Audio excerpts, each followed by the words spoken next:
Alright. Shop mga kapalangga. Meron akong in-order kay Mr. Shopee. So, ito yun.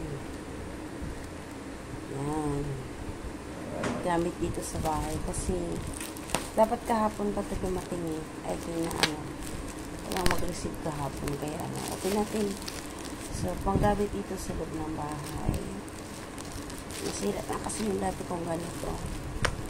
Kaya, ayan. Umorder na naman kay Mr. Shopee. Para may pang-ano lang. Okay, Layamar TV po. So, ito yung kahapon. Hindi ko lang na-hindi ko lang siya. Na-receive kahapon. Gawa nung, ayun, wala kami dito sa bahay. So, kanina bumalik siya.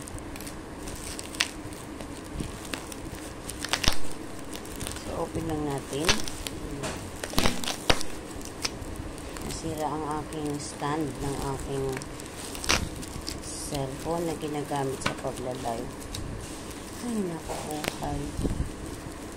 So, open natin. Ang hirap pala buksan. Ano lang, ayan, it's color green. So, yung dati ko kasi binili na nagkalawang, kaya sabi ko, try ko nga ito, baka hindi kalawang. Kasi ito yung ginagamit namin sa ito yung ginagamit namin sa school. Janitor. Ginagamit namin sa school, kaya pinaanak ko siya sa kay Mr. Shopee.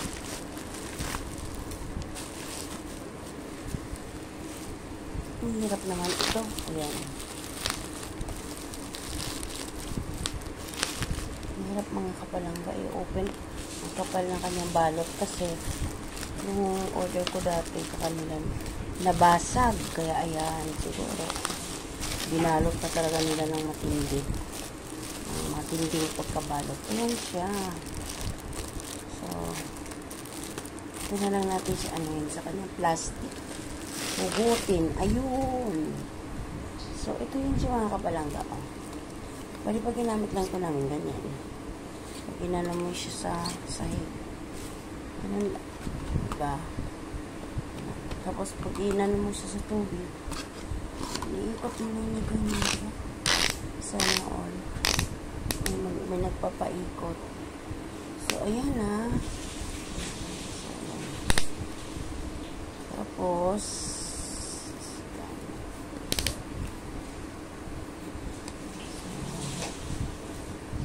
ayan. Piga-piga pa rin tayo.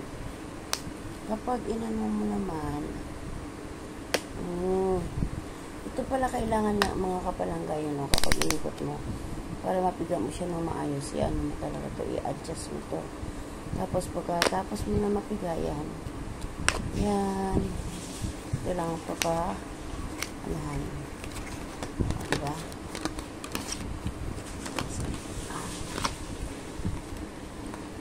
Kasi hindi na kami gagamit ng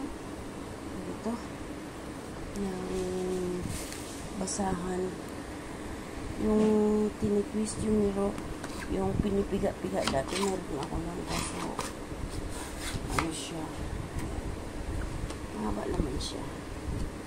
So, yan. So, medyo mahaba siya, medyo mahaba siya. Yan, ligat lang. O, diba? Hindi na tayo mahirapan.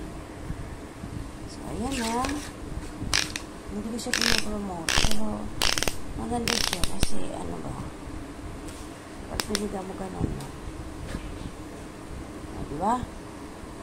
So, ayan.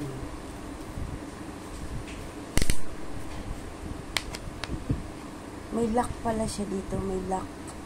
Kapag piniga mo, naglalak siya dito. Ito naglalak. Kaya pag inano mo siya ulit, para maano mo yan, iangat mo lang ng konti yung lock niya. Naglalak siya dito. Para pag piniga mo, naglalak talaga siya. Piga talaga siya. Ito yung tuyo siya sa tubig, diba? So, yan. Magagamit na namin ito. Para maglinis dito sa bahay.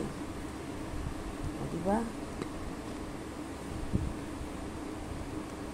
Yung isa kong binili mga palangga, nagkalawang dito eh. Nagkalawang siya dito, yung ginaganon.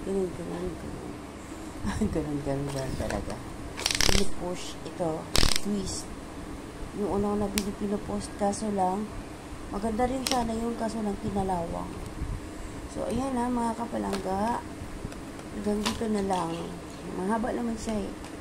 So, kapag sa ilalim ng mga lamesa, magagamit siya. Dali lang siya. Nandito na lang. Bye. DMR TV. See you around mga kapalangga. God bless everyone. Salamat.